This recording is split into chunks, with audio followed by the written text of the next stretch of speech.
Hello everyone, welcome to K D academy. Like, share and subscribe कीजिए और press the bell icon. નમસ્તે students, welcome back to K D academy. અગર તમે આ channel ઉપર નવા છો તો જરૂરથી સબસ્ક્રાઈબ કરજો. વાર્તા સાંભળવી અને કહેવી લગભગ બધાને ગમતી જ હોય. કોઈ પણ ઉંમરનો વ્યક્તિ હોય તો એને વાર્તા તો ગમે જ. તો એવી જ એક ટૂંકી વાર્તા છે, એ આપણા થીગડું પાઠની અંદર છે. એક બાળ વાર્તા આવે છે, તેની આપણે આગળ વાત કરીશું. પ્રભાશંકરે વાર્તા શરૂ કરી. ઘણા વર્ષ પહેલાંની વાત છે. અ લોંગ લોંગ યગો. મનુએ પૂછ્યું, કેટલા? 100, 200? કારણ કે મનુ તો બાળક છે, એ તો કહે કે કેટલા 100 કે 200 વર્ષ પહેલાંની. પ્રભાશંકરે કહ્યું, ના, 1000 વર્ષો પહેલાંની વાત છે. ત્યારે એક રાજા હતો, એને એક રાજકુમાર, અને એ રાજકુમારનું નામ ચિરાયુ. બાળપણથી જ એ ભારે ફૂટડો એટલે કે એકદમ હેન્ડસમ હતો. જે એને જુએ તે એના પર વારી જાય, કે એને કોઈ પણ ફર્સ્ટ ટાઈમ જુએ ને તો ઇમ્પ્રેસ થઈ જાય, એટલો હેન્ડસમ હતો. એ મોટો થતો ગયો તેમ વધારે ને વધારે દેખાવડો થતો ગયો. એને જોઈને રાજા અને રાણીની આંખમાં આંસુ આવવા લાગ્યા. જેમ જેમ મોટો થાવે તો એમ વધારે ને વધારે સ્માર્ટ થવા લાગ્યો. મનુએ પૂછ્યું, એ તો કેવી નવાઈની વાત! આવા રૂપાળા કુંવરને જોઈને ખુશી થવાને બદલે રાજા રાણી આંસુ પાડે? કેટલો હેન્ડસમ સ્માર્ટ પ્રિન્સ હોય તો કોઈ વ્યક્તિ છે એ રૂવે એને જોઈને? પ્રભાશંકરે કહ્યું, હા ભાઈ, એ એવો રૂપાળો હતો, તેથી જ એને જોઈને રાજા રાણીને એમ થયા રાખે કે આવી કંચન સરખી કાયા એક દિવસ તો કરમાઈ જશે. કારણ કે આપણે અમુક જ એજ સુધી છે એ બ્યુટિફુલ ઓર હેન્ડસમ છે એ રહી શકે, પછી ધીરે ધીરે છે એ આપણી એજની ઇફેક્ટ આપણી બોડી ઉપર દેખાવા લાગે. એના માટે છે એ રાજા રાણીને સતત દુઃખ થતું હતું. મનુએ હોકારો પૂરતા કહ્યું, હા પછી? એટલે મનુએ સાથે સાથે કીધું, હે પછી શું થયું? પ્રભાશંકરે વાત આગળ ચલાવી. આમ મહિના વીતતા જાય છે, વરસ વીતતા જાય છે. રાજકુમાર 16 વર્ષનો થયો. વરસગાંઠ આખા રાજ્યમાં ધામધૂમથી ઉજવાય. એનો બર્થડે પણ છે એ આખા જે કિંગડમ હતું એમાં બહુ જ ધામધૂમથી છે એ ઉજવાય છે.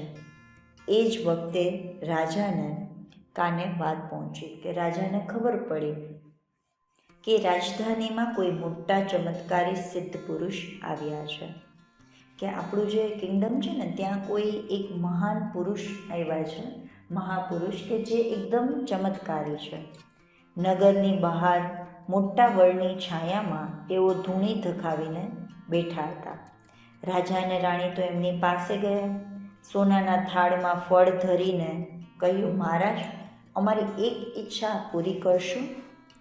સોનાના થાળ લઈ ગયા, ત્યાં ફળ ને એવું બધું છે મહારાજને ધર્યું અને કહ્યું કે અમારી એક ઈચ્છા છે, એક અમારી મનોકામના છે, તમે પૂર્ણ કરશો? સિદ્ધ પુરુષે પૂછ્યું, શી ઈચ્છા પૂરી કરશો? રાણી બોલ્યા, અમારો એકનો એક રાજકુમાર સદા છે તેઓને તેવો ફૂટડો ને જુવાન રહે એવી અમારી ઈચ્છા છે. એટલે રાણી તો બોલી ગયા કે ભાઈ, મારો જે રાજકુમાર છે ને એ જેવો છે ને એટલો જ સ્માર્ટ અને હેન્ડસમ કાયમ માટે રહે એવી અમારી ઈચ્છા છે, કે એ યંગ જ રહેવો જોઈએ, જરાય ઓલ્ડ એજનો થવો જ ના જોઈએ. સિદ્ધ પુરુષે કહ્યું, વારું, એક વાર બરાબર વિચાર કરી લો. કે સારું, પણ એકવાર તમે સરખી રીતે વિચારી લો, પછી આપણે કંઈ જોઈએ. રાજાએ કહ્યું, મહારાજ, અમે તો રાત દિવસ આ જ વાતનું રટણ કરીએ છીએ. અમારે હવે જાજો વિચાર કરવાનું છે જ નહીં, કે અમે તો રાતને દિવસ એ જ વિચાર. કહ્યું, વારું, હું એને માટે એક ચમત્કારી રેશમી વસ્ત્ર આપું છું. તે એણે શરીરથી કદી અળગું નહીં કરવું. એ વસ્ત્ર જ્યાં સુધી એના અંગ પર રહેશે ત્યાં સુધી કાળની એના પર કશી અસર થશે નહીં. અંગ એટલે કે શરીર, કાળ એટલે કે સમય.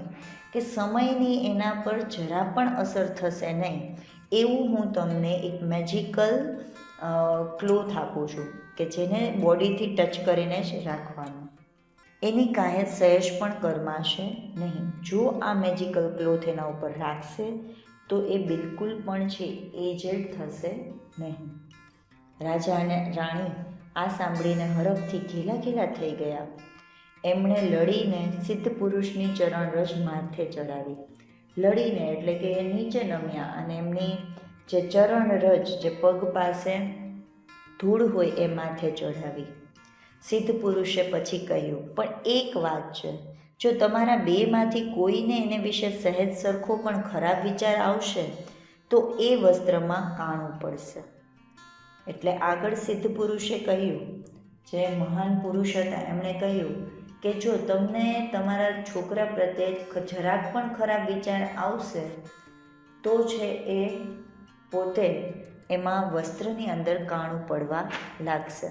અને પછી કહ્યું કે એ મોટું ને મોટું થતું જશે, કે એક વખત એમાં કાણું પડ્યું તો એ સતત છે એ મોટું જ થશે. આ સાંભળીને રાજા અને રાણીના મોઢા પર ચિંતાની છાયા પથરાઈ ગઈ, કે એમને ચિંતા થવા લાગી કે આ શું, હવે શું કરશે આપણે. પછી રાજા બોલ્યા, અમારા વહાલા દીકરાને માટે અમારા મનમાં ખરાબ વિચાર તો નહીં જ આવે, પણ ન કરે નારાયણ કે અમારો દીકરો એટલો બધો વહાલો છે તો એવું કશું બને તો એ વસ્ત્ર સાંધી નહીં શકાય, કે સપોઝ એવું કંઈ થાય તો એ જે મેજિકલ ક્લોથ છે એને રિપેર નહીં કરી શકાય. સિદ્ધ પુરુષે કહ્યું, સાંધી તો શકાશે પણ તે ભારે વિકટ કામ છે. વિકટ એટલે કે પ્રોબ્લેમેટિક કામ છે. રાજા રાણી એકી સાથે પૂછી ઉઠ્યા, કેમ? સિદ્ધ પુરુષ બોલ્યા, એ સાંધવાને જેટલા ટાંકા ભરવા પડે તેટલા વર્ષ કોઈ આપી દેવા તૈયાર થાય તો તેને સાંધી શકે. કે હા, સાંધી તો શકાશે પણ એના માટે જેટલા ટાંકા ભરવા પડે ને એટલા વર્ષ કોઈએ આપવા પડે. પણ એમાં વળી એક બીજી શરત છે, એ બધા વર્ષો આપનારે એક વર્ષો દરમિયાન કશું પાપ ન કર્યું હોવું જોઈએ, કે એણે કોઈ પણ પ્રકારનું છે એ ખરાબ કામ પાપ કરેલું ના હોય તેવા વ્યક્તિના જ છે એ વર્ષ આપણે લઈ શકીએ. એ વર્ષો કશાય કલંક વગરના હોવા જોઈએ, કે એના ઉપર બિલકુલ કલંક લગાડેલું હોવું જોઈએ નહીં. આ સાંભળીને રાજા રાણી ઘડીક ભર તો વિચારમાં પડી ગયા, પણ પછી તરત જ કહ્યું, ભલે મહારાજ, અમને બધી શરતો મંજૂર છે.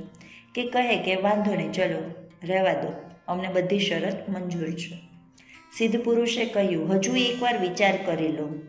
જો એના વસ્ત્રમાં છિદ્ર પડશે તો એક સાથે બધા વીતેલા વર્ષોની અસર એની કાયા પર થશે અને જ્યાં સુધી એને સાંધી નહીં લેવાય ત્યાં સુધી એ ધીમે ધીમે ગળાતો જ જશે. પણ જ્યાં સુધી એ વસ્ત્ર એના શરીર પર હશે ત્યાં સુધી એ મરશે નહીં. એટલે આગળ વાત કરી કે હજી તમે છે, ટાઈમ છે, તમે વિચારી લો, પ્રોપરલી થિંક કરી લો, કારણ કે છિદ્ર એટલે કે એમાં કાણું પડશે તો એક સાથે બધા જ જેટલા પણ વર્ષો ગયા હશે ને એ બધાની અસર એના શરીર પર થશે. એને સાંધી નહીં લેવાય અને ધીમે ધીમે એનું શરીર છે એ ગળાતું જશે, પણ એ મૃત્યુ પામશે નહીં. જ્યાં સુધી આ વસ્ત્ર એના શરીર પર હશે ત્યાં સુધી એ મૃત્યુ પામશે નહીં. રાજા રાણીને હવે કશું સાંભળવું જ નથી. એમણે તો આ આતુરતાપૂર્વક એ રેશમી વસ્ત્ર માંગ્યું. સિદ્ધ પુરુષે એ વસ્ત્ર એની બરાબર મધ્યમાં સ્વસ્તિક દોરીને આપ્યું. વસ્ત્રની વચ્ચે બરાબર એક સાથીઓ દોરી અને આપ્યું. પછી રાજા રાણી તો રાજમહેલમાં આવ્યા, મોટો દરબાર ભર્યો. એ દરબારમાં ભારે દમામથી પુરોહિતોને હાથે રાજકુમારને એ રેશમી વસ્ત્ર પહેરાવવાનો વિધિવત કાર્યક્રમ શરૂ થયો.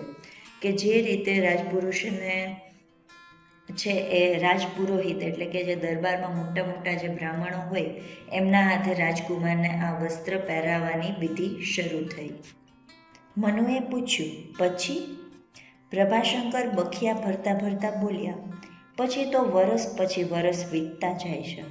રાજા વૃદ્ધ થયા, રાણી વૃદ્ધ થયા, પણ ચિરાયુ તો એવો ને એવો ફૂટડો 16 વર્ષનો રાજકુમાર જ રહ્યો. ચિરાયુ તો ભારે મોત શોકમાં પડી ગયો. એક રાજકુંવરીને પરણે ને એ મોટી ઉંમરની થાય એટલે છોડી દે, ને બીજી રાજકુંવરીને પરણે આનો કાંઈ પાર જ ન રહ્યો કે એક રાજકુમારી સાથે લગ્ન કરે, એક મોટી થઈ જાય, મોટી ઉંમરની થાય એટલે એને છોડી દે, પછી બીજા સાથે મેરેજ કરે. આ રીતે કન્ટિન્યુ છે એ ચાલ્યા જ કર્યું. એક દિવસ રાજા અને રાણી ઝરૂખામાં બેઠા હતા, એટલે કે જે પેલેસ હોય એની અંદર બાલ્કની હોય એમાં એ બેઠા હતા. ત્યાં પાસેથી કોઈનું હૈયાફાટ રડવું સંભળાયું. હૈયાફાટ એટલે કે મોટે મોટેથી રડવાનું સંભળાયું. એમણે જોયું તો રાજકુમારે તરછોડેલી રાણી જ રડતી હતી. રાજા એને સમજાવીને છાની રાખવા ગયા ત્યાં એ જીભ કરડીને મરી ગઈ. પોતેને પોતે સુસાઇડ કરી લીધું. જીભ કરડીને મરી જવું એટલે કે સુસાઇડ કરી લેવું, આપઘાત કરી લેવો. રાજા રાણી બહુ જ ઉદાસ થઈ ગયા. આથી એમનાથી બોલાઈ ગયું, આના કરતાં તો જુવાની નહીં હોય તે સારું. ને તરત જ પેલા સિદ્ધ પુરુષના કહેવા પ્રમાણે ચિરાયુના રેશમી વસ્ત્રમાં કાણું પડ્યું, ને કાણું પડતાની સાથે જ રાજકુમાર એકાએક ફેરવાઈ ગયો. એના શરીર પરની ચામડી ઝૂલી પડી, એના શરીરે પરું દુજાતા ઘારા ઉભરાઈ ગયા કે આખી બોડીમાં છે એ એકદમ ડીપ છે એ રેશિસ ને એવું બધું થઈ ગયું. ઇન્ટરનલ એને ડેમેજ થવા લાગ્યું. એને જોઈને લોકો મોં ફેરવીને લઈને નાસવા લાગ્યા. ચિરાયુ તો પડતો અથડાતો રાજા રાણી પાસે આવ્યો ને કરગરી પડ્યો, મને બચાવો, મને બચાવો. રાણીની આંખમાંથી ચોધાર આંસુ વહેવા લાગ્યા. એણે એને ખોળે લીધો ને ફાટેલા રેશમી વસ્ત્રને થીગડું દેવા બેઠી. એ બખિયા ભરે પણ વસ્ત્ર સંધાય નહીં. રાજા રાણી પાપમુક્ત તો ક્યાં, થોડા જ હતા. પછી તો રાજાના દરબારીઓએ પ્રયત્ન કર્યા પણ ફોકટ. બધા જ જેટલા પણ લોકોએ ટ્રાય કરી એ બધી જ સક્સેસ ના ગઈ. આમ દિવસે દિવસે કાણું તો મોટું થતું ચાલ્યું.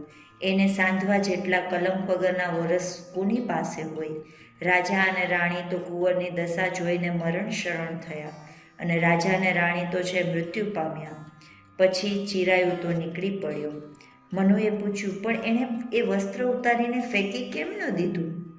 પ્રભાશંકર બોલ્યા, એને મનમાં એવો લોભ ખરો ને કે કદાચ કોઈ સાધનાર મળી જાય તો જુવાની પાછી મળી જાય.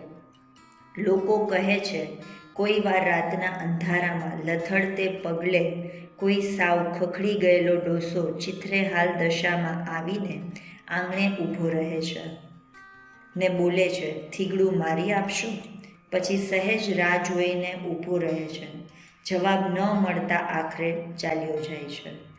કે ઘણી વખત છે એ રાતના અંધારામાં લથડતા પગલે કોઈ ખખડી ગયેલો ડોસો છે એ ચિત્રે હાલ દશામાં ઘરના આંગણા પાસે ઊભો રહે છે અને બોલે છે કે થીગડું મારી આપશો, રિપેર કરી આપશો.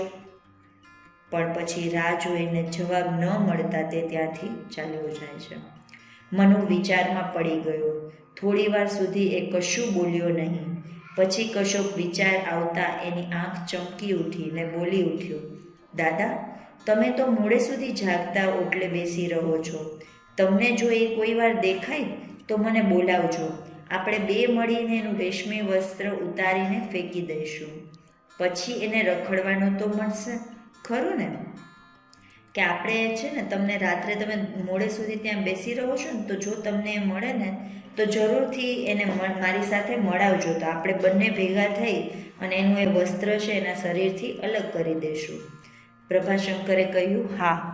મનુ સંતોષ પામીને ઊભો થઈ ચાલ્યો ગયો. એના તરફ જોઈ રહેલા પ્રભાશંકર ઘડીકભર સ્થિર થઈ બેસી જ રહ્યા. પછી બખિયો ભરતા સોય આંગળીના ટેરવામાં ખૂંચી ગઈ એટલે સોય દોરો કાઢી લઈને ઊભા થયા ને ઘરની વાર્તા છે એ બીજી થોડીક જે નવલિકા છે એમાંથી લીધેલ છે. બહુ જ સરસ છે એ પ્રભાશંકરનું વર્ણન છે. Thank you so much.